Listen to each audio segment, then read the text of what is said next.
You're listening to the Podcast Detroit Network. Visit www.podcastdetroit.com for more information. This is the ITintheD Show, episode 185. This is what happens when 2.5 geeks from Detroit get together in the bar and talk about nonsense. This is Bob the Sales Guy, Dave the Geek, Nuri the FNG. Guest tonight, he's back, are Elise and Ann from Detroit Labs. We're going to talk about what's going on at Detroit Labs these days. And Elise is also going to jump in and talk about what's going on with the Detroit Hispanic Development Corp. Should be a fun show. Tonight's episode is brought to you by Fellows Shredders. You may think that all shredders are created equal, but only Fellows are built for durability and maximum performance, so they get the job done every single time. Plus, with features like 100% jam-proof system and silent shred, Fellows Shredders are at the forefront of technology. To learn more about the world's toughest shredders, visit Fellows, FELLOWES.com. We're so lucky to have you, Nuri. Dave, you may fire when ready. The following program is intended for mature audiences. This is Max Headroom, and what you're about to witness is one of the most sinister-sounding intros to a trailer to one of the greatest epics ever. It's I Love the 80s, and this is 1985. You know, there's going to be sex, drugs, rock and roll, chips, dips, chains, whips. You know, your basic high school orgy type of thing. This is Billy D. Williams. Bob and Dave and I are enjoying a Colt 45 right now. And remember, ITintheD, it works every time. Remember, Sally, when I promised to kill you last? That's what made you stiff. I lied. Gotcha! Where do you guys think you are? The Library of Congress? Detroit? Beyond the sun? Any of those right? Take him to Detroit. No! No, not Detroit! No! No, please! Anything but that! No! You will never find the more wretched hive of scum and villainy. Then don't come! Shut up! Hey, look, kids! There's Big Ben and there's Parliament. Kids! Big Ben, Parliament again. There's Big Ben, kids, Parliament. You dig, you IT geeks? This is Dre Mateo from Sons of Anarchy. You are listening to IT and the D. I've been going to this high school for 7.5 years. I know dumb. What happens when you tap the angry beaver in the bumhole? Exactly. Come on. Tries. What the hell with this? I'm calling a break. We'll come back to the show. Hey guys, it's Time Hog, Bruce Leroy from The Last Dragon. You're listening to the ITintheD Show. Yeah, coolie. Kiss my Converse. What's up, everybody? This is Billy Zapka. Sweep the leg. Listening to ITintheD Show. No mercy. I may have to wipe the geek off. It's yet another long series of perversions in an attempt to avoid responsibility. Are we at a break yet?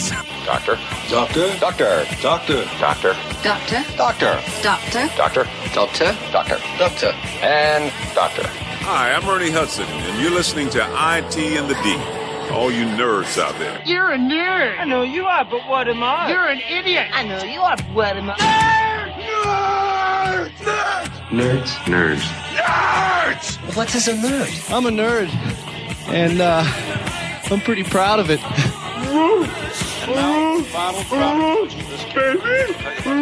This is Scott Steiner, Big Pump.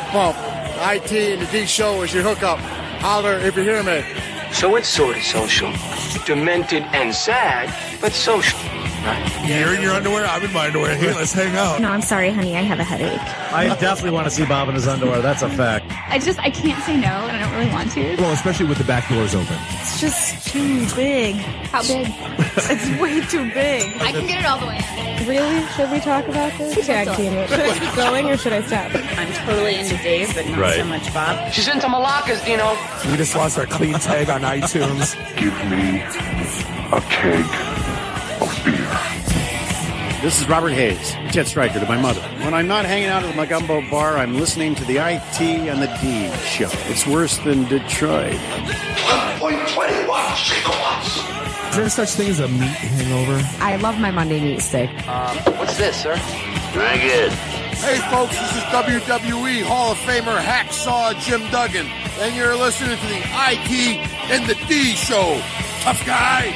Oh! Did I happen to mention, did I bother to disclose this man that we're seeking with a mole on his nose? I'm not sure of his clothes or anything else, except he's Chinese. A big clue by itself.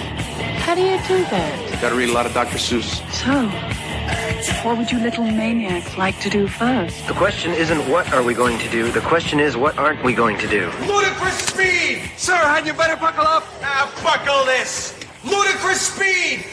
Go!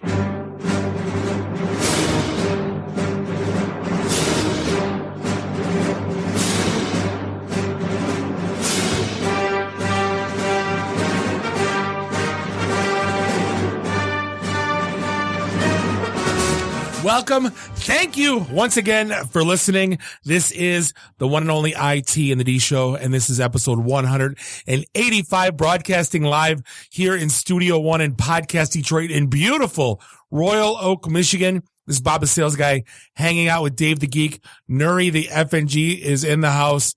Find us online, ITintheD.com. Real quick, mark your calendars. March 7th. We will be in Ann Arbor for the very first IT and the D Ann Arbor chapter at Connor O'Neill's from 5 o'clock until question mark. And then the day before St. Patrick's Day, why do we do this to ourselves? We will be at the granddaddy of them all, the semi-annual Pink Slip Party at the Majestic Theater from 5 o'clock until question mark. The greatest DJ in Detroit will be on the stage, and there will be over 150 hiring managers. DJ Glockenspiel? No, second best DJ. Was that me? DJ Nuri. Thanks. But we will. And we may have something fun cooking up for that. We'll see how that goes. We'll Is cooking an important part of that, maybe? Cooking's always important, by the way. It is, I agree. We have a phenomenal guest lineup. We have Elise and Ann here from Detroit Labs. Going to be talking about all the stuff going on with getting caught up on everything going on with Labs. And also Elise is going to come back and talk about the things going on with the Detroit Hispanic Development Corp.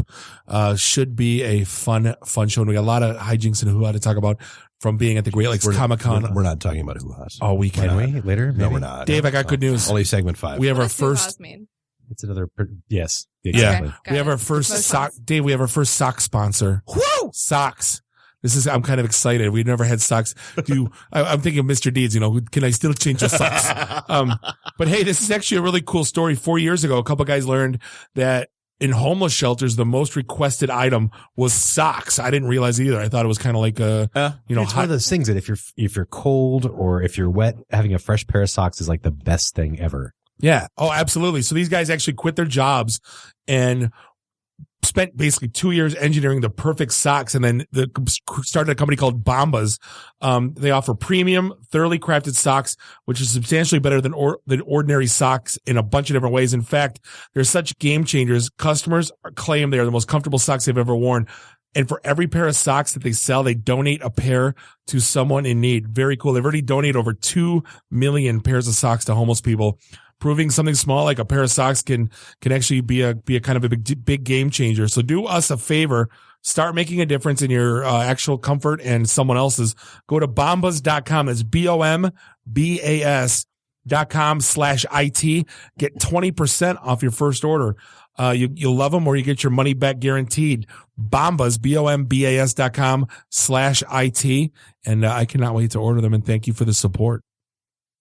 Good time. So yeah, Dave and I spent every waking minute from at least 8 in the morning until 3 in the morning. This was one of those weekends that we spent way too much time together. And meanwhile, I was at home cleaning up my office, so we lived on. You knew where we were, right? You have no out. I know. We basically late from Seattle. I mean, maybe that's my out. We basically lived on Gatorade and hot dogs that were in a hot tub. Let's be honest, we lived on shots. Wait, hot dogs? Yeah, there's the foot massage. Who doesn't? There's the foot massager ones. Then there's the sauna one, or the hot tub ones. These are in the hot tub. I like the roller ones best. Hot tub, or is it botulism soup?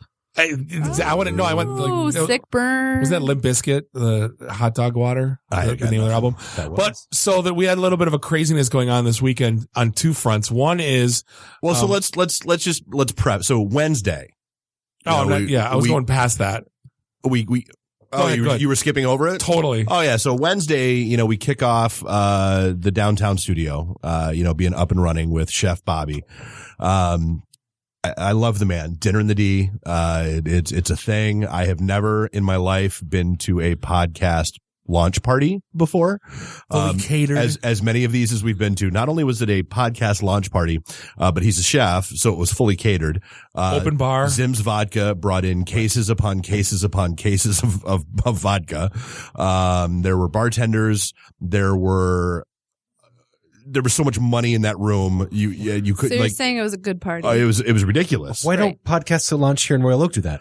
Come on, Dave. I'm sure that's going to be the new standard. That's where the bar is set now. Yeah, it was amazing. And it was great night. Had a lot of great conversations with people. Like I said, the guys from Zim's Vodka, the guy, from, Genesis Cadillac, that I hung out for a while. We had, Chuck Bennett, the guy that's the style reporter for, Detroit News and was on Fox this morning. It's kind of interesting. I mean, it was not your father's podcast. It's a different world, totally, right?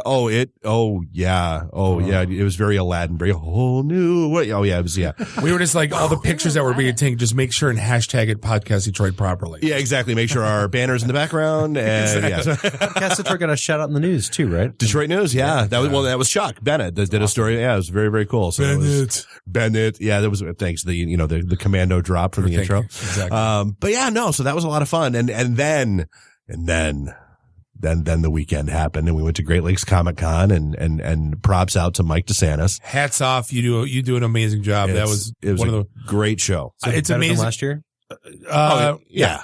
It's amazing that he has no anxiety. He just walks and says, "Hey guys, how you doing?" Then he followed up after the show and says, "You guys have a good time. I hope everything went well." I think he has anxiety. I think he hides it. He either has pills or a large stash of alcohol. Like you wear it on your sleeve. And he's just like, "Hey guys." Like, oh my God, I expect him to be like being crazy, man. But no, it's great. The artists were off the hook phenomenal this year. Like so much good stuff. I walked by, I see Flash Gordon cartoon. I'm like, must stop talk. And then talking to the guy. First time ever. Yeah, exactly. Yeah. But like find out he's the creator of He-Man, Thundar the Barbarian, Flash Gordon cartoon. How much did you spend? Dave, I gave Bard money. How much did you tell your wife you spent? No, it was like $50 with autographs from him. It was totally worth it. Oh yeah. But they Jake the Snake Roberts was in the house. It was sad. The guy that did the voice of Hermie the Elf was there, but he can no longer do the voice. He's, go figure, a little old these days. But yeah. Who's that? How do you not know who Hermie the Elf is? Rudolph the Red-Nosed Reindeer, the animation thing, the claymation thing.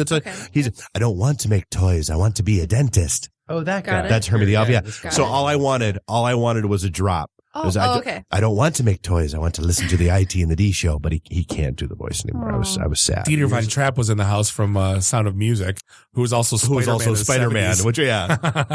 But, like we do the intro part. We need to explore this more. Can you go into Dieter Von Trapp? What? What was he like? I didn't speak with him. You talked about the Sound of Music. My friend picked him up from the airport. Apparently he's a nice guy. Yeah. So like, in the beginning we do that, drop from Kentucky Fried Movie, like take him to Detroit and the guy's like, no! I think the modern day version of if they ever redid Kentucky Fried Movie was get rid of his Netflix. No! Because dude, Twitter had a meltdown last night. Because they're precious. The precious. The precious was down. We could not reach the precious. You can't take my Netflix. Like if I could neither Netflix nor chill. Yeah. Where's the bell? Where's the damn bell? That's right. Twitter was not chill with the lack of Netflix. Like, how many options do you have like at your home? Like if one thing's down, so like I have apps. I have Hulu. I have Amazon. I got Amazon Prime. I got my Xbox. I got regular TV. Netflix is down. I move on. I'm gonna be okay. Is it that bad that I'm from the generation where like because we're used to the antenna being down on our cable and like the TV that we just move on. These damn kids today. Seriously. They don't know static. They don't know from channels that turn off at night and have nothing. Right. The Star-Spangled Banner at 2 a.m. and then nothing. It's 9 p.m. Do you know where your children are? See? Exactly. Right. And then the whole planet comes unglued. And then the award show, they pulled this. Steve Harvey right now is thanking, Warren Beatty. Beatty. Ned Beatty. Ned Beatty. Warren Beatty. I call him Ned Beatty. Beatty. But Steve Harvey right now is thanking relief because they introduced the fake winner and then everyone's so they announced La La Land as the winner because they had the wrong. And it was funny. There were so many takes on it today, and there was one that was actually called the CSI breakdown of what happened at the Oscars. And so apparently, PricewaterhouseCoopers keeps a person on either end of the stage with identical briefcases, with a full set of both. They both have a full set of winning envelopes. Freaking serious. Yeah. So that no matter which side somebody comes in on, they've got the envelope to hand them. So Emma Stone wins Best Actress. For Superbad? Yes.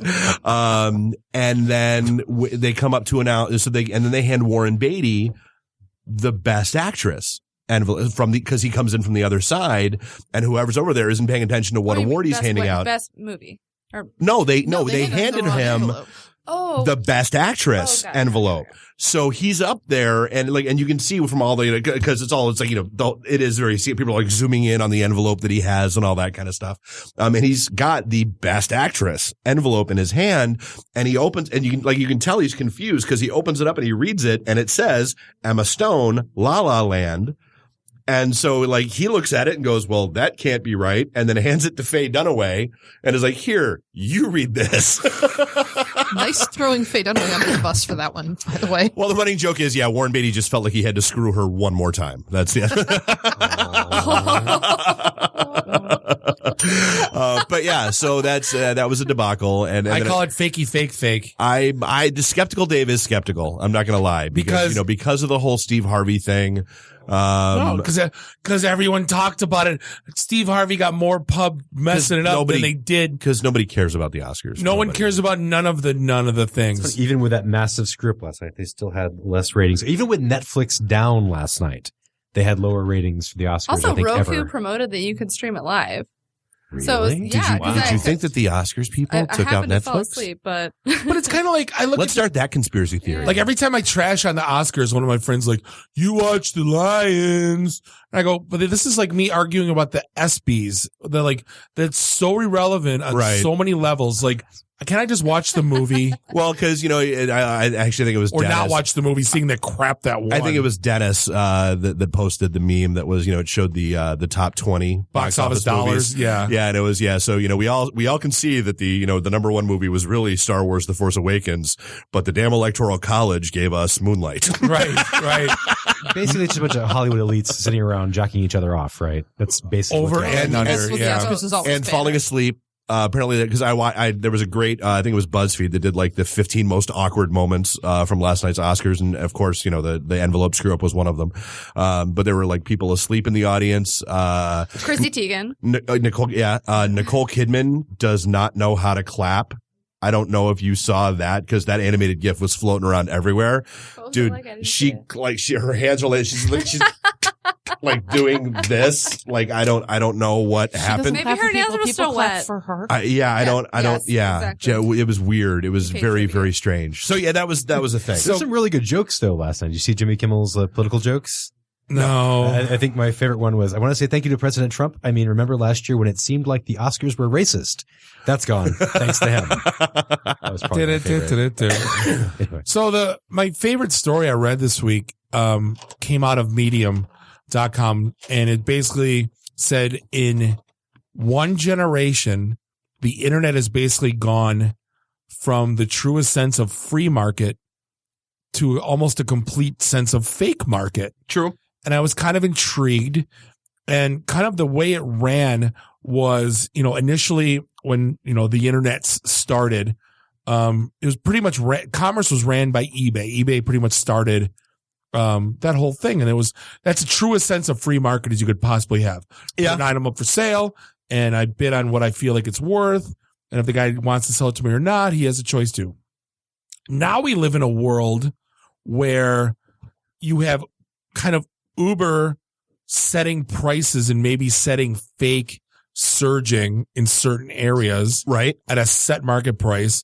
You have companies like Snapchat that spend more money on their cloud hosting than they make in revenue. Yet have a $35 billion valuation, give or take a few billion. And you have these fake propped up non-revenue making companies. Oh, the bubble is real. it's scary on, there was a slide IBM put out that I don't know the entirety of it. Somebody can post it on Twitter for us. But basically, the world's biggest auto company doesn't own a car. Is Uber. The world's biggest hotelier doesn't own a single property. Airbnb. Right. So everything now of the world's biggest X doesn't own a thing. But then they also don't make any revenue. Like how I'm mind boggled that Uber posts losses. You don't own anything. Billions, of losses, right? Yeah. 40% of each ride was subsidized by investor money? No, it's the opposite. 40% of each ride is covered by your fare. 60% comes from investor money. Whoa. So they're not even making half their money hauling your drunk ass. How are they spending so much money? They don't own any cars. They have infinite venture capital. Dude, how is this not the eToys Super Bowl commercial from circa 1999? We got money coming out the wazoo. Remember that? Yeah. And they declared bankruptcy 3 days later. Yeah. Pretend like it's not. It's crazy. But Snapchat's the one, LinkedIn I kind of get because it's almost like the Facebook model where you own all the people. Exactly. You're not paying for the service. You are the service. Yeah, you have the world's biggest business database. I get that there's value in that. What the hell does Snapchat own? Everyone's boobs. No, but Where's the bell? Where's the bell? She has it. At one time, there's trying to they push ads. They do and they have the custom, stories. Yeah, custom frames for you can pay for. Well, but I mean, if you think about it, so it is the what was it, that Snowmageddon thing that they had going on had better ratings, better time engagement, better user engagement than the Super Bowl did. And that's what I took notice, and I'm like, are you kidding me? We talked about it in the air. I was like, wait, what? So now I'm like, okay, it's real. So I've been following it pretty closely. But again, the fact that I don't get how you can spend more in hosting than you can take it in revenue. What do you speculate? I know they're going to IPO, and then if you buy stock in this company, don't you want them to turn a return, perhaps? To actually make money at some point? Yeah. Right. Yeah, but it's not. So the venture capital comes in. They're going to make their money back at the IPO, and then the rest of us suckers that bought stock exactly are the ones that are going to end up paying for it. Nailed it. Right. All right. So for those of you in the room who use Snapchat a lot, have you ever clicked on a Snapchat ad before? No. Yeah, no. We talked about that with Flappy Birds, that they were making $50,000 a day on that banner because ad. of the fake hits on the ads, and they would make the ads move. And right. Yeah. Right. Yeah. You know who does that? One of Dave and I's favorite pastimes, if you haven't figured, is we go to bars that have the AMI jukebox and they have the app that's attached to it, and we play really bad songs and no one knows who played it. And we play really good songs. And it's funny. But I've noticed when they have that fake bit and it drops down right when you play a song, and then you played it and it says okay, it drops down. So you hit the banner. I'd say 50% of the time I accidentally hit the banner because I'm doing it fast. And you're drunk. So they're artificially, well, what it is they're artificially propping up their advertiser return. Because it's all about clicks and engagement. Wow. Yeah. You got a 30% click rate. That's amazing. Yeah. No. But I mean, when does this, the bubbles, is this bubble going to burst? It almost has to. I mean, we're dangerously close to where we were in 98, 99 again, where tech companies that have no real value are hyper valued at this point. And the unicorns. Yeah. Well, not even the unicorns. I mean, that's the problem is it's the companies that don't really, But I looked at we talked about it before, but we got dinner delivered today at Grubhub at the studio. And Grubhub is valued at $3.5 billion, which is more than Outback Steakhouse. And it's who's closing restaurants left and right? Yeah, but I'm just saying Grubhub doesn't own anything. Right. They don't pay anything except for cloud hosting bills, apparently. Uh-huh. But I'm, is Red Lobster, all those different restaurant corps. How big is McDonald's? I don't even know as a company. Huge. I hear they're big in China. 30 billion maybe as a company. Well, regardless, like, so you have Grubhub that doesn't own anything. It's 10% the size of McDonald's. It's like that owns real estate across the globe. $61.95 billion for net worth of McDonald's. So Grubhub's worth 5% of McDonald's. And you think about what McDonald's does and is doing. Because they own all the land that they're parked on. Yeah. It boggles my mind. Like these billion-dollar valuations of, we're going to see an end to it. It's just a matter of we have to. when. And I'm not going to lie, like that hurt my brain a little bit, but the one that really hurt my brain, is, and I know we are of the same age. Everyone else in the room might be a little too young. Right. Dude, remember when you got your hands on that Faces of Death VHS?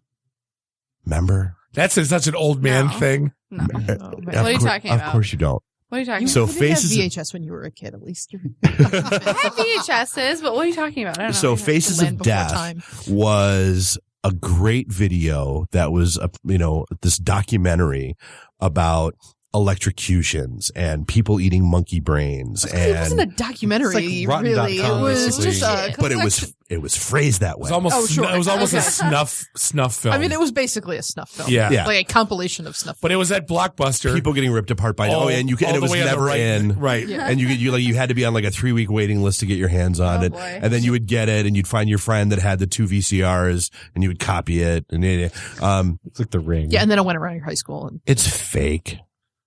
What? It's fake. It came out that my childhood was ruined. Ruin my childhood. It's fake. It came out the whole thing was They fake. did an interview with the Death Makers.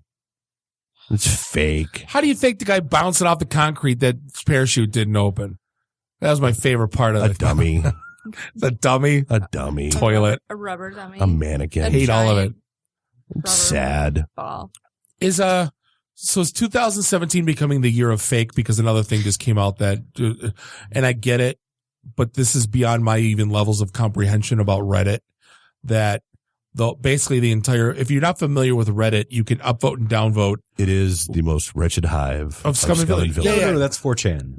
No, they're both. We're both. But basically that the story came out from Forbes that Reddit's being manipulated by financial services companies. En masse. And not like a little bit. A lot.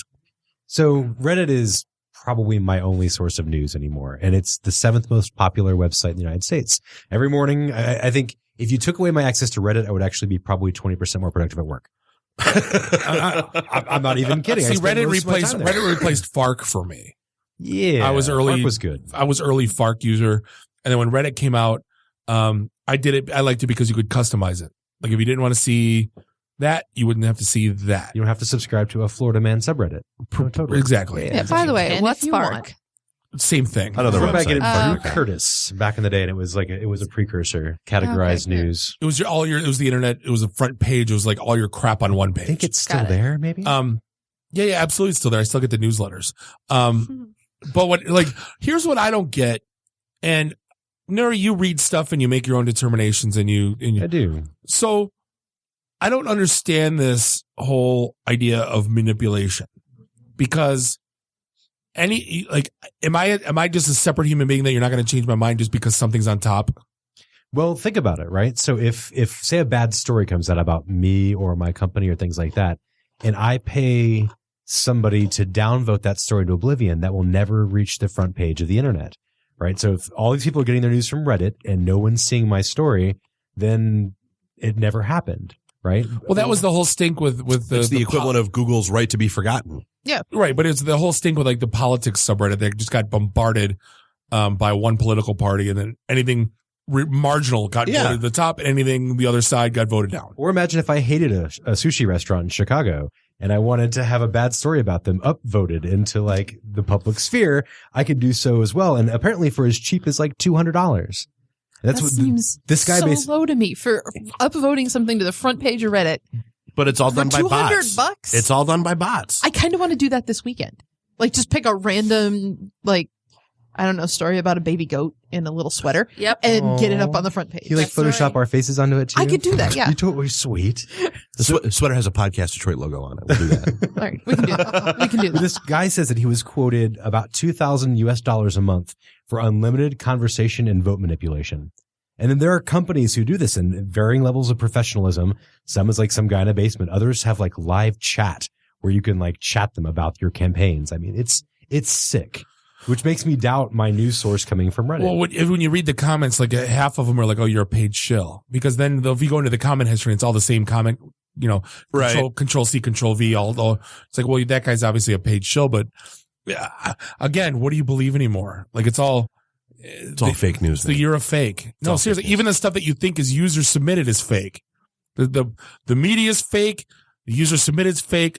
Like what? I don't even like the you're a fake. Just the internet is fake. The internet is fake. It is all of mom's fake. But not fake. And I was glad to read this. So Maine is opening up an adulting school. For who?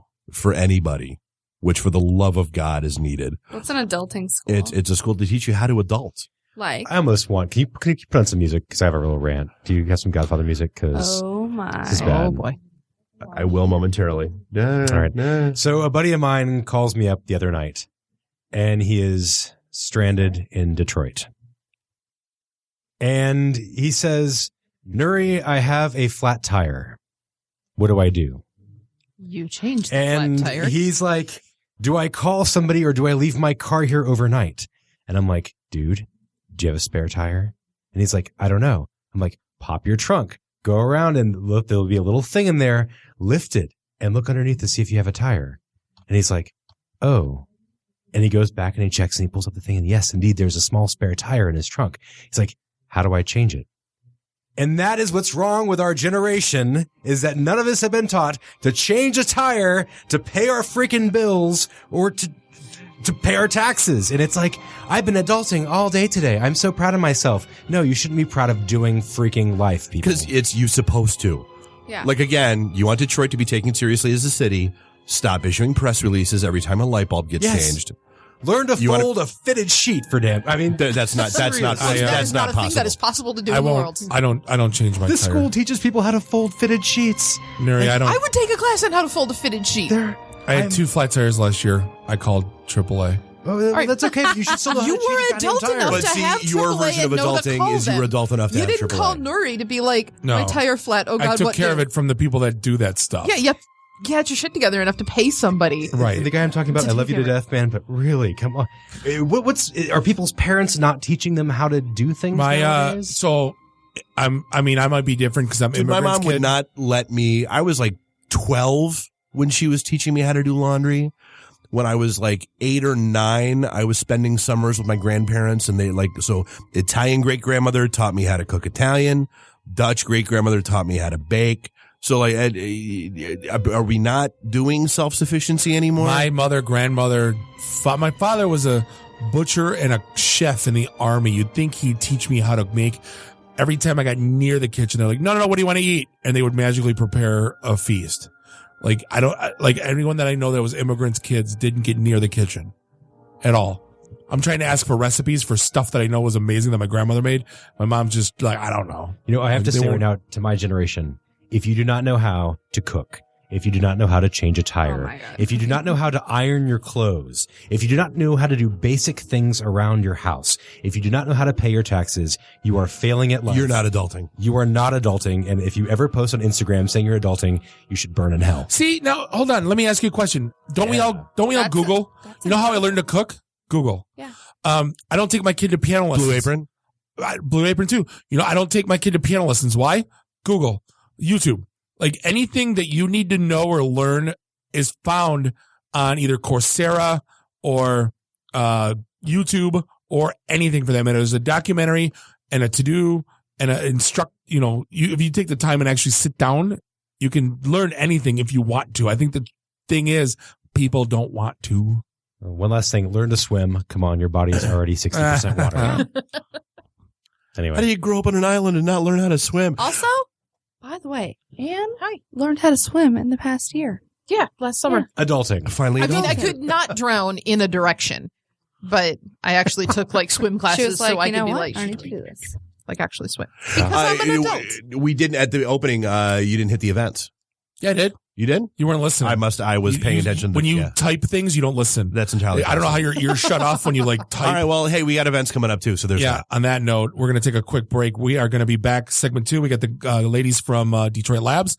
This is the ITintheD show, and we'll be right back. ITintheD. Read, meet, listen.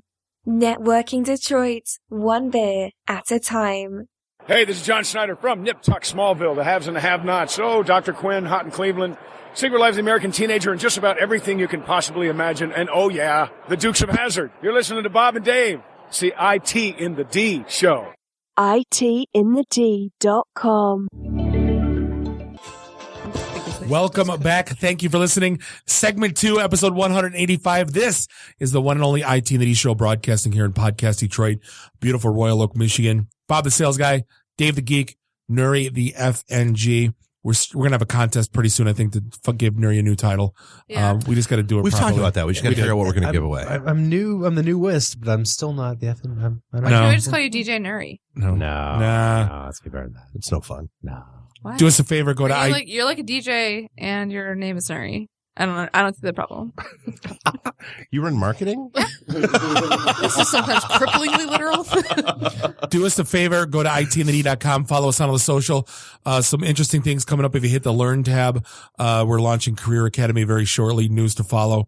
But you can find out all the information you need about a year's worth of online curriculum for $29. It is a steal for anything from A+ to CISSP curriculum. Even an associate's degree. You can get an associate degree for $20. You just actually have to do it. But we got some news coming out with the state of Michigan and the city of Flint. Keep tuned for that. Hey, before we get rolling, though, this segment is brought to you by HostGator. And whether you're a small business owner, a first-time blogger, or an experienced web pro, HostGator has all the tools you need to build and host your website. From design and marketing services to intuitive website builders, HostGator is with you every step of the way. Their drag-and-drop website builder and mobile-friendly templates make it easy to create a great-looking website that's accessible on any device fast. And because HostGator doesn't cap the amount or size of files you're able to transfer or upload, the opportunities are endless. You can create as many email addresses and forwards as you need. God knows we have like 87 for ITintheD and Podcast Seriously. Detroit at this point, but they all work. Not to mention HostGator's 24/7 expert support is always available to assist you via live chat or email anytime you have a question. You also get to kick off your advertising with $100 worth of credits in Google AdWords and Yahoo Bing. But if for some reason you decide that HostGator is not for you, no problem. There's a 45-day money-back guarantee. So what are you waiting for? Here's what you do. You go to HostGator.com/ITintheD and see what HostGator can do for your website. And not only that, but when you go there, you're going to find out that our listeners get 60, that's 60, not 16, 60% off. So go to HostGator.com/ITintheD and check them out. And as always, guys, thanks for the support. Cray. 60%. I know. It's amazing. So, hey, we are lucky enough to be joined by the lovely ladies of, am I allowed to call you that these days? Yeah. Of Detroit Labs. Thank you for hanging out. At least this is like your, I want to say 7th time on the show. The first 4 or 5 don't count though, because she couldn't actually talk. I was very shy. I found my voice. Break, actually. I found my voice, just like Frozen. And Ann, welcome to the show. We like having you guys on. So if anyone's in the living in Antarctica and doesn't know what Detroit Labs is, I guess give us the 10-second pitch, and then we'll get into what's going on these days. All right. So if you want my very marketing spiel, all right, we dream up, design, and build beautiful applications. Our bread and butter are mobile applications, so heavily in native Android and iOS. We also have native JavaScript apps for specific clients. We are opportunists. We like to tinker. We like to mess around with different kinds of technology. We really like to just, honestly, we're a heavy learning culture. We have, let's see, Ann, what do you got? What do you got for me? I was going to say, we're a heavy learning culture, so if you have something new and interesting you want to try, then come find us. You guys' claim to fame is the if you ever ordered a pizza from Domino's and that wonderful app that tells you that Mikey is baking your pie right now and then Tony will be delivering it. I like that you can give Tony feedback. Like, good job, bro. Keep it up. Seriously. So honestly, we work in the quick serve restaurant industry. We've so Domino's, obviously, like Bob just mentioned. Then we redid the Jimmy John's app. Wow. We work in logistics. We've worked obviously with to be as vague as possible, in the automotive industry, which around here is like pretty big. Yeah, duh. We've also. I don't think you could be in IT in Metro Detroit and not touch auto. It's Detroit Labs. Yeah. We have to do a car thing. And we also another one of our main industries is banking, actually. So you're famous for your apprenticeship program. I heard that you just finished a round of bringing on some newbies. Yep. So our QA apprenticeship started today with Miss Erica Carlson, who's listening but is not in studio with us, who has been on here several times. I forget which one of her drops is hers. There are quite a few of them. And there's quite a few of it. All right, we're gonna teach QA. So now grab your bottle of NyQuil, please, and drink the entire bottle. And then we're gonna. Sorry, I had to. So I had coffee with Hillary. I can't forget her last name. H-Bomb. H-Bomb. So she works at Quicken, and I had coffee with her the other day. Episode 5. Yes. Yeah. So anyway, I had coffee with her last week, and we were talking about QA because I'm marketing now. I went just quick background for anyone who doesn't know. I went through the Android apprenticeship at Detroit Labs. So a year and a half of junior development and heavily marketing is my background. So QA is not necessarily my strong suit, so I decided to talk to Hillary this past week, and she was talking to me all about how passionate she is about it being a QA architect and how important it is to include it in projects and from the start to the end. And I've also talked to our own QA engineers, and they're very passionate about making sure that software working with the developers is, like as solid and as sound as it possibly can be when you go live, which, as we all know, as technologists is it's a labor of love. Nothing ever releases into production without at least one known bug. Let's just be honest. And it's a team effort. So, for as much as I joke about it, though, like if it's not for QA, it could be a mess. I mean, if QA keeps us from looking like complete idiots all the time, like they find the stuff that we missed or were too blind to see in the first place. So like full on hockey metaphor, like you have all your players that are like out on the ice, and then you have your goalie. So if you're only relying on your goalie and you're only thinking about your goalie catching any error that any other player on the whole ice the whole thing goes to HE double hockey sticks. Right. So right, exactly. So like it's a team effort, right? Like so QA is important. And so Detroit Labs Mobile, we've had a varying degree of good QA to, people who didn't necessarily know what they were doing in QA. So we were like, hey, in the spirit of Detroit Labs, let's train up these people that don't necessarily know how to QA and teach them the trade. Yeah, because we had some interest from some of our clients who were looking for QA themselves and couldn't find exactly what they were looking for. And the whole spirit of the apprenticeship program was, well, if you can't find it, make it.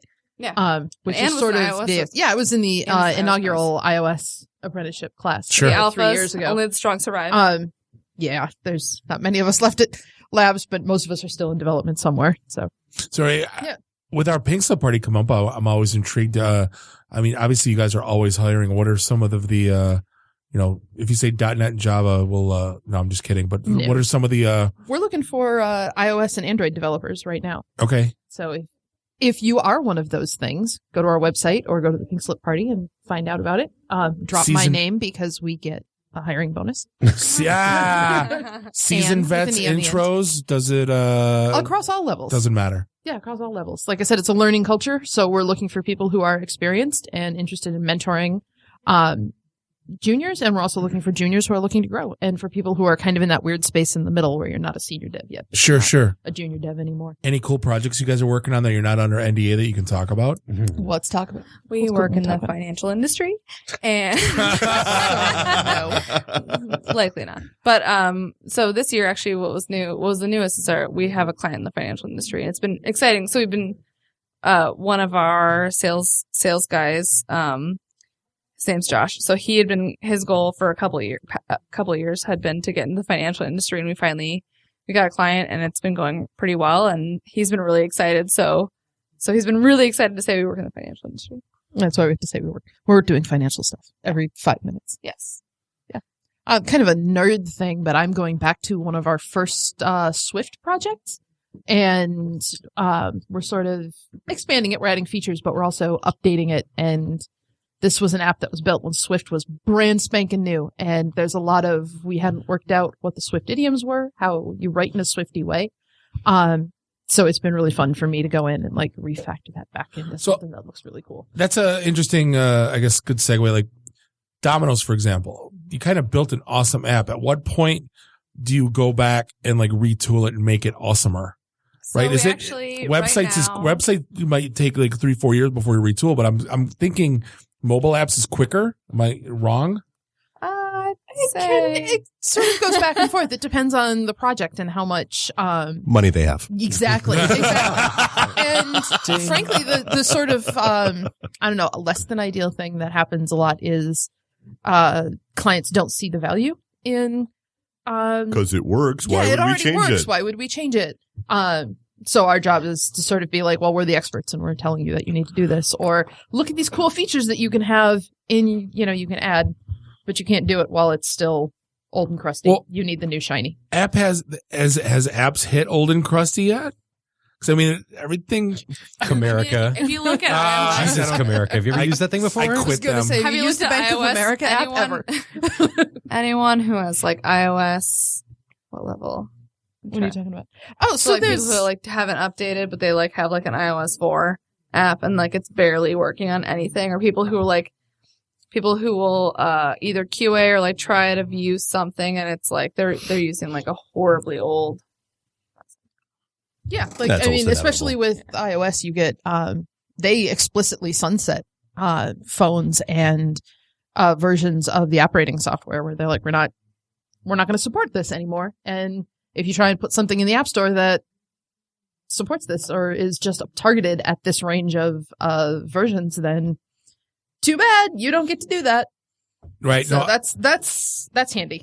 I think Android has a harder time with that because there are infinite Android phones and infinite Android operating systems. Good touch, bad touch. No, I had an interesting argument with a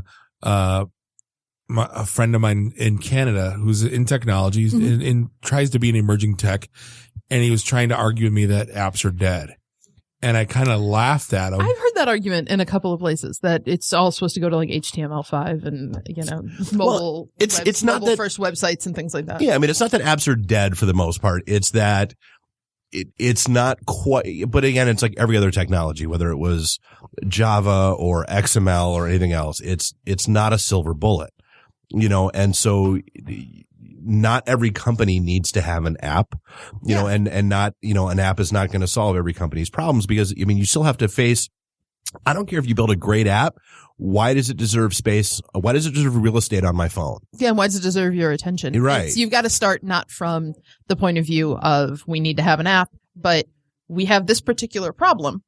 Why do our customers need an app? Yeah, what problem are we solving with this app? What are we making easier or better for our customers? The problem I see most companies doing right now is you can open a room in your hotel with your app because keys are really stupid.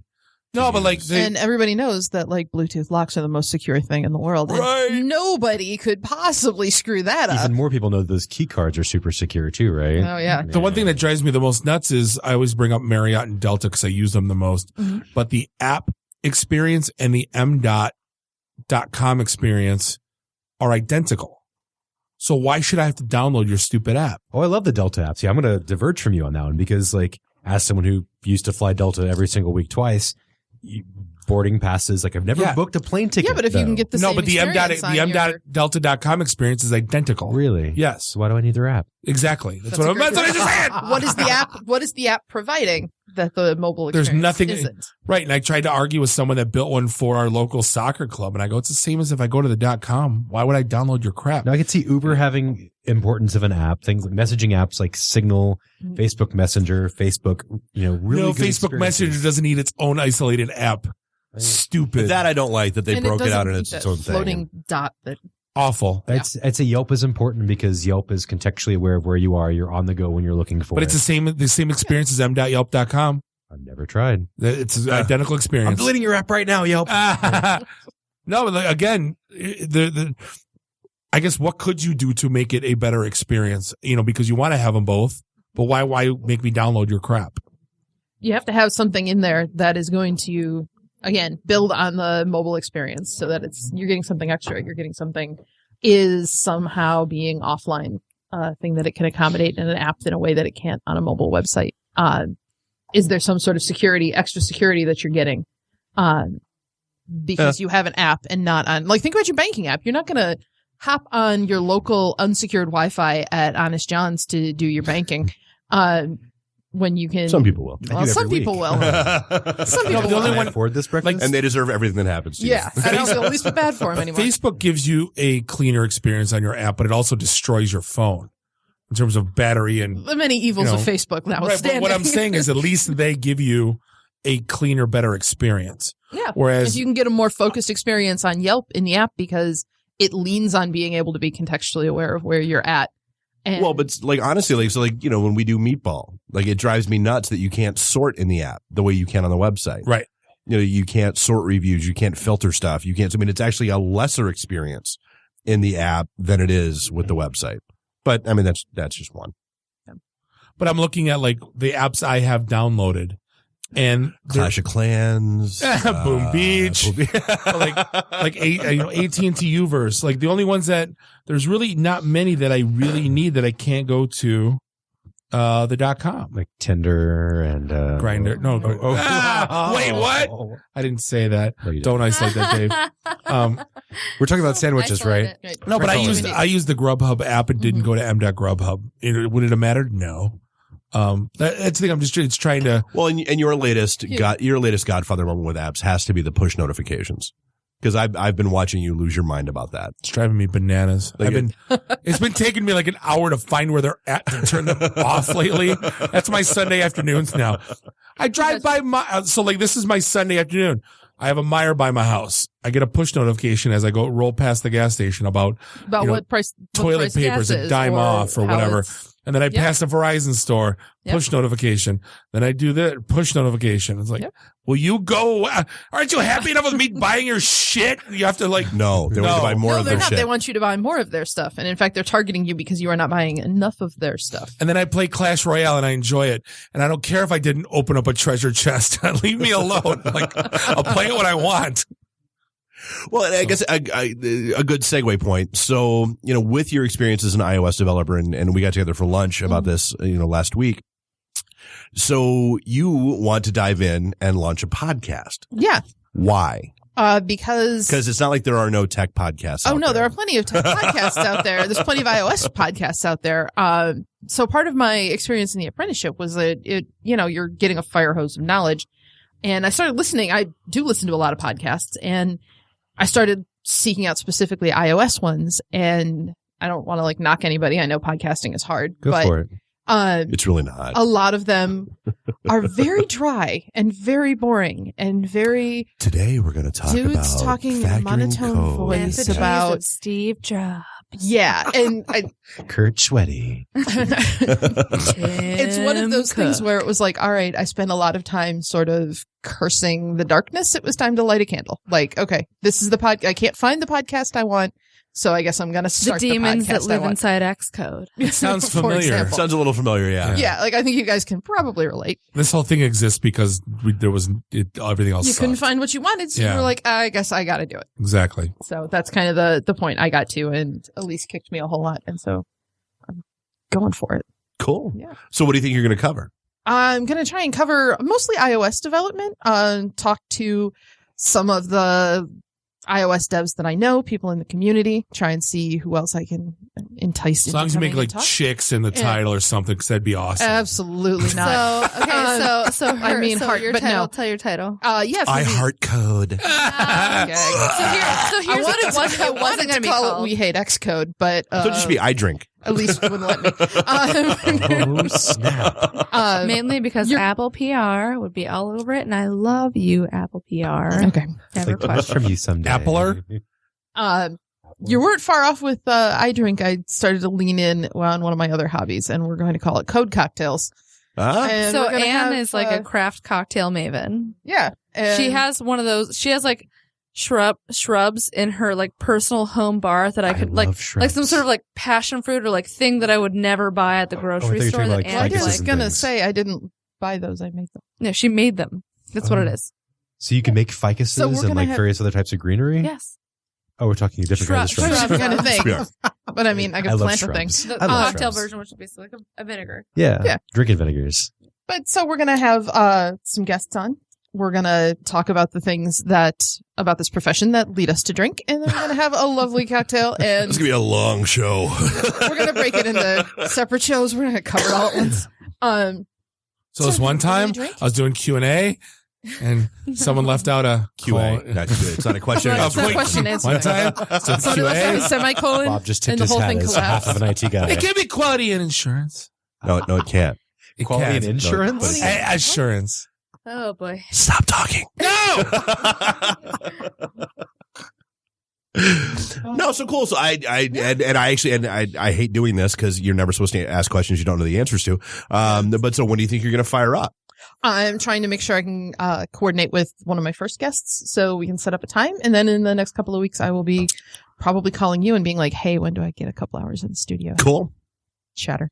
Awesome. Yeah. We'll make that happen. Awesome. So we can find you guys at DetroitLabs.com and in the various social circles that we all run in. But we appreciate you guys hanging out. Elise, you're still hanging out to talk about the Detroit We're not Hispanic kicking development. No, we're not kicking out. I'm just saying. I can go. But hey, we're going to take a quick break and we're going to be back with more Elise. This is the IT and the D show and we'll be right back. Yes. IT and the D. Read, meet, listen. Networking Detroit. One beer at a time. Hi, I'm Brittany Daniel from The Game, and you're listening to IT and the D Show. ITintheD.com. Welcome back. Thank you for hanging out with us. This is the IT and the D show, and we are at segment 3, episode 185, broadcasting live here in Studio 1 in Podcast Detroit in beautiful Royal Oak, Michigan. Bob the Sales Guy, Dave the Geek, Nuri the FNG. Read all about all the things at ITintheD.com.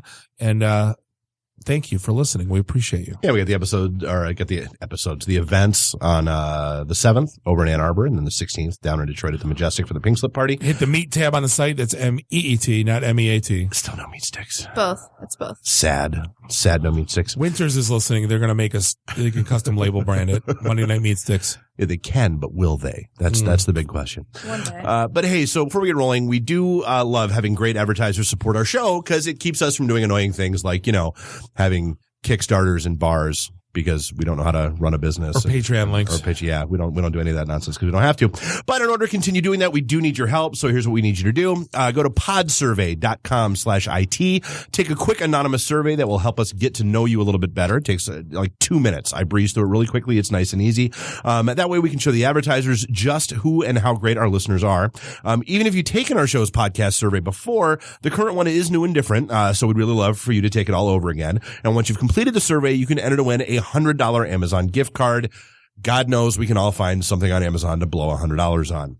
So that's podsurvey.com/IT. So it's podsurvey.com/IT. Thanks for your help. We really appreciate it.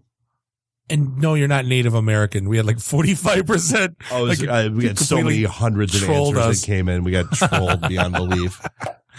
It's all jerks. All right. So, hey, we do still have Elise in here. We still have Anne. We didn't throw her out. But so one of the things I found out, cause again, I'm stunned she's in marketing cause she never talks about what she does. One of the things that you're involved with is the Detroit Hispanic Development Corporation. And I knew nothing about this. And then after we talked, I went and took a look at it. Very, very cool stuff going on. So I guess just tell people a little bit about what it is, what its mission is, and what it does. All right. So I'm a recent board member, but I've been involved since 2011. In 2011, I was involved in they have a Dream Makers Gala, which is kind of their fundraiser. But basically, the DHDC, the Detroit Hispanic Development Corporation, which was founded in 1987. So this year is their 20th anniversary.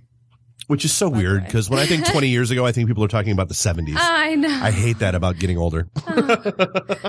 So Angela Reyes, originally started the DHDC. They provide basically life-changing services to Southwest Detroit youth, so youth and their family. Oh my gosh, I'm totally. Hold on, you said, honestly, like these are it's Southwest Detroit. not necessarily some of the best neighborhoods, Right. in Detroit. And it's all about getting, these kids the life skills that they need to help them, in some cases, get out of bad situations and get, try to better their lives. So it's youth and their families. So a lot of it, mainly Hispanic families, obviously Detroit Hispanic Development Corporation.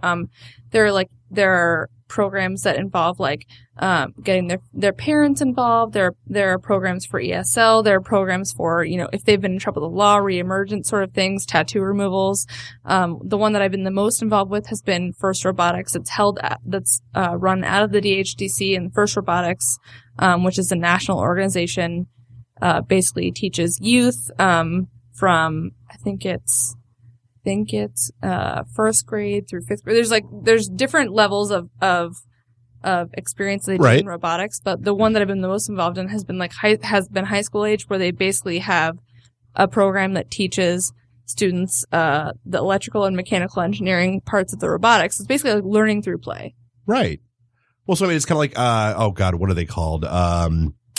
The Lego sets that have all the younger ages within First Robotics is a national organization, first of all. So different organizations like throughout Michigan. There's Michigan's actually the largest. Spoiler alert: Michigan has a lot of engineering. No. So Michigan is actually like one of the largest states. I think Michigan and California are the largest states. First Robotics, which is a national organization. Schools will teach mechanical and electrical engineering, and also like the business aspects of building a robot and presenting it to judges to have them it's basically a varsity sport to have them like win specific competitions. Huh. Yeah. I know there was some involvement. I mean, we did a lot of stuff last year with Enable. Yep. The folks who make the 3D printed assembled hands. Mm-hmm. And I think they did a lot of things with First Robotics. That's awesome. Yeah. I don't know if they did anything with DHDC, but yeah, like at the DHDC specifically, in the past, since 2015 even, when they mainly got started, Joaquin Nuno Whalen, who's his title is like 50,000 word long. That, not me. His title is like 50,000 words long. He's the chief engineer of next generation trucks and SUVs. So basically like your Escalades, I'm trying to think of the other GM products that are like the next generation cars and trucks. Was he one of the guys, or was that Ford? I can't remember, that was speaking at the, hey, you over there. One of the guys that was at the main event thing that we were at, or was that Ford? Mike Rowe from Microsoft? No. No. You guys are really good at this. No, because at the automotive media day preview thing that we went to, the main event 20 thing, they had a whole slew of like next generation cars and robotics and that sort of thing. And that's one of the things they were talking about, was all the technology that's going into the cars and these competitions that are going on. So I mean, that's like, once I started reading, it kind of helped start putting two and two together. Yeah. Right. So I'm not sure if he was one of the people that you've seen, but I do know a lot of the times with people who are in like the actual production aspect of the automobile, people who like do all the design, like life cycles. Mm-hmm. That he's basically on lock in terms of like features that include electronics 5 years before they go to production, like actual like physical production and all the chassis and all the bells and whistles that go into actually making a car or a truck. So when you have someone like that, so I've been working with him a lot, and he is the chief engineer. I forget right now, and I can provide it on the website later as to which team he's the chief engineer for at DHDC. But so the DHDC has GM as like a prime sponsor, and Detroit Labs also sponsors Hispanic, like robot, which basically it's the robots that build robots. Also just like, and that's how Terminator was born. Right. And that's how Terminator was born. But so like students in Southwest Detroit are working with mentors who are like actual like practitioners of mechanical and electrical engineering that are actually doing it, which is, yeah, it's not just the academic side of life. Right. And so we also have like software engineers at Detroit Labs who are working with all the kids who are working on deploying the software onto the robots that are going to be in competition starting this Friday, which is districts, and then nationals, which goes on until April. But basically these kids are learning through play how to like functionally program through electrical and mechanical engineering and also business how to like program and present a robot to a judge, which if they're going to college and they're thinking about coming back into business, like be it at automotive or being in Detroit or anywhere, that's like a highly marketable skill. Oh God, yeah. Yeah. Well, and just speaking of Detroit, I mean, one of the things that we talked about during lunch, which I thought was really cool, is that the vast majority of the kids that go into this program, you know, it's not, you know, hey, I want to get the F out of here. Right. It's, hey, I want to learn how to do this stuff and make life better so that I can come back and lift up those behind me. Right. So specifically, Wendy Montesinos, who works on Detroit Cristo Rey High School, Team 5577, they're participating in the Southfield competition for districts this Friday. She's in college at Wayne State right now, but last year, when she was a senior, she was talking to one of the mentors at Detroit Cristo Rey, and they said, you know, well, you know, you go into college and, you know, you be an engineer and you can, you know, go wherever you want. And she was saying, no, I want to come back here because I want to make my community a better place. Like, that's powerful. Yeah. If you have someone who's 16, 17, 18 years old saying, that gets that. Yeah, that gets that. They see what's going on in the community. Some of it's great. Some of it isn't so great. They're seeing that they can make it better. She's saying, at that age, at 17 years old, I'm going to come back here after I get my education and I'm going to make my community a better place. That's amazing. It's very cool. So, I mean, are there any special requirements that somebody has to meet in order to get involved with the DHDC? Is there, you know, like, how do you figure out, you know, is there an aptitude test? Is there like how does somebody get involved? Well, so Detroit Labs got involved. So I had known a couple contacts to the DHDC a couple years ago, but I hadn't been involved in this like level until last year. But basically, if you have knowledge in mechanical engineering, electrical engineering, programming, I'm in business, so I led a pre-season education on business on how to help students present professionally to judges because they have to. That's part of the aspect of competition is and getting some of the awards, which leads to different grants and like which leads to more money depending on like you know the program and different recognition. They have to not only be able to build in different respects, like the actual robot, they have to be able to talk about it professionally. And like as a 17-year-old, like, that's weird to talk to adults about like the work you're doing. Like you don't know that doesn't yet. change when you're older than no, 17. I know, but like, but when you're 17, it's very, very new. Yeah. It's funny. Engineers in general aren't so good at talking. Well, and that's what I mean. I mean, just, you know, any technology realm, you have people in it that usually don't know how to talk business. So if you want to get involved with the DHCC and helping coach or mentor, just basically have a professional working knowledge in mechanical engineering, electrical engineering, software programming. So what about on the, hey, I want my kid to go to this, or like I want to get in, like how does that happen? So First Robotics is a national organization. Michigan again is one of the largest. They have their own website. I'm lacking the actual URL. Yeah, we'll find it. We'll find it. But basically they start as young as elementary school where they do like Lego robotics. And they kind of like graduate through elementary school, middle school, So they don't necessarily have to like touch base with DHDC to get involved. Right. No, anyone who wants to get involved with First Robotics can. Oh, and also Joaquin Nuno Whalen, who is very passionate, obviously, like at the DHDC. He's passionate like throughout the state of Michigan. Gail Alpert, who is basically the head of First Robotics in Michigan, is passionate about getting anyone involved who wants to. So if there's a program at some sort of center that you belong to, be it like a JCC or, DHDC is just like the main one. We can help you figure out how to get that started. So firstinmichigan.org. Right. Yeah. Thank you, Nuri. You're welcome. Cool. Yeah. All right. Anything we missed? Thought we hit all the basics. Just wanted to make sure. Yeah, that's good basics. Do you have any other questions, Bob? No, you're good. Well, so like, I guess, like how, like, what do these competitions involve? I mean, like, so if you said districts are coming up. I mean, are those 5th grade kids? Are those 8th grade kids? Are those high school kids? Those are high school kids, and that's where it really counts. So, I mean, not that it doesn't count in any other grade, but in terms of like being able to acquire scholarships, even a lot of the juniors and seniors are starting to look for like prospective scholarships to college. A lot of this experience and a lot of the sponsorships and a lot of this exposure helps them be able to like gain those scholarships or gain the experience. Goes down in your permanent record. Right. No, exactly. The competitions are really cool. There's a theme each year where there's a particular puzzle that you have to solve or a series of challenges, and each team has to create some kind of robot that moves the boxes from here to there or navigates the maze or knocks over the tower.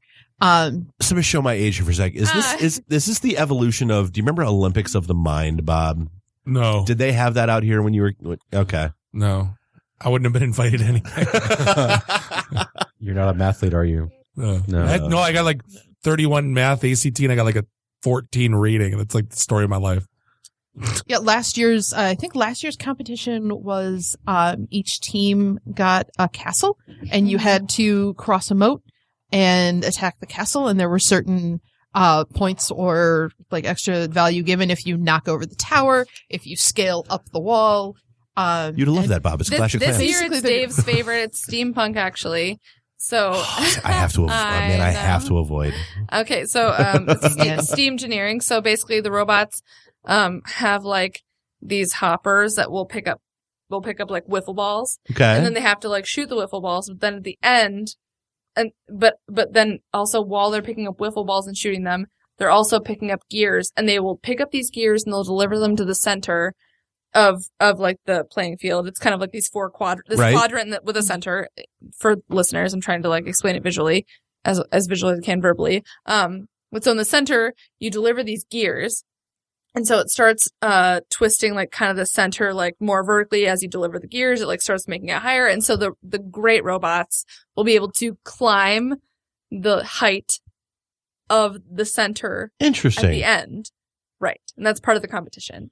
But so I would totally make weapons and like shoot like battle bots. Shoot like battle bot. Yeah, there's a battle bot aspect to it. Like I don't think they can actually fight. Mad Max wheel grinders. So robotics at DHGC has only been going on for a few years, and they've gotten 56 students going to college with about $850,000 in scholarships, which is incredible. Yeah, that's not bad at all. It's not bad at all. It's incredible, and it's all sorts of different high schools that are in the Southwest Detroit area. That's like what, 13, 14 grand per kid? That's not bad. Yeah. That's my take on jobs moving forward. Don't complain that a robot might take your job. Go learn how to make robots. Learn how to build the robot. Right. Yeah. Right. No, and even so, Joaquin again, who works at GM, he's been even saying like at GM specifically, they've been prioritizing entry-level resumes that have first robotics experience, because you not only have practical experience with the team, you have practical experience like getting feedback, working with a robot in electrical and mechanical, you've had business experience, like it's all sorts of these different layers of professionalism that like students are learning before they even get to college that are incredible.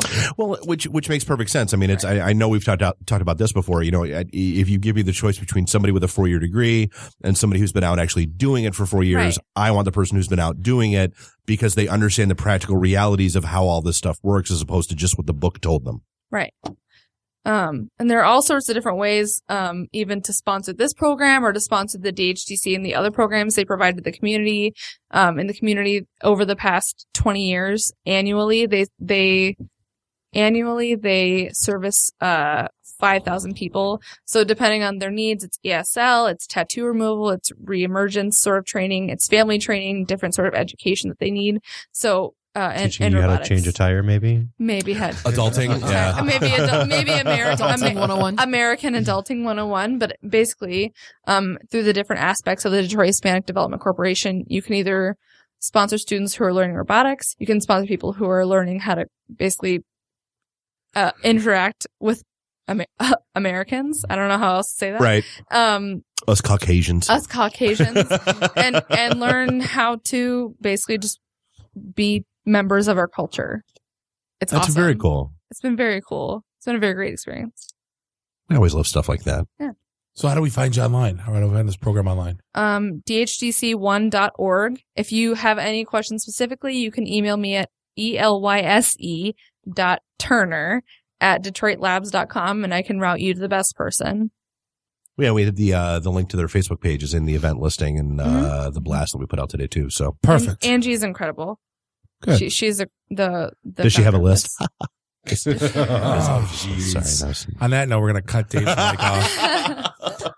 But hey, we're going to wrap things up for an episode 185. That was pretty awesome. Thank you all for listening and hanging out. I'd like to thank our guests, Elise and Ann from Detroit Labs. Also like to thank... we're looking forward to the new podcast. Always love new content. Exactly. Keep an eye out for it. And like to thank our sponsors, Fellows, Bombas, HostGator. On behalf of Bob, Dave, and Nuri, do us all a favor. Drink up your drinks. Get your phone numbers. You don't got to go home. You just got to get the hell out of here. Drive careful. See you next week. Beat it. The emergency destruct system is now activated. Conan, what is best in life? To crush your enemies, see them driven before you, and to hear the lamentation of their women. Long live Flash. You've saved your life. Have a nice day. I have come here to chew bubblegum and kick ass. And I'm all out of bubblegum. Nice shooting, son. What's your name? Murphy. Make the run. The run. Game over, man. It's game over. It's over, Johnny. It's over. Nothing is over. Nothing. You just don't turn it off. I can't say no, and I don't really want to, so. Well, especially with the back doors open. Yo! Hold up! Time out! Time out! Y'all take a chill. You need to cool that shit out. And that's the double truth. Root. Bob loves it in the can. I hope this was as much fun for you as it was for me. That's why I like it in the can. Joe, own the truth.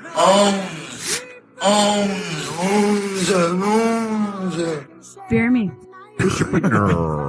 My job is to make sure this program is morally upright and cultural and wholesome. Shut up, Mimsy! Shut up, Mimsy! Shut up, Mimsy! Why would Buick put their cars next to the Bentleys? Why? That's not marketing. The alphabet. It's brilliant. Yeah, I can't take that position. That analogy sucks because it's right. Because you're getting your 8-track tuned up. Are we at a break yet?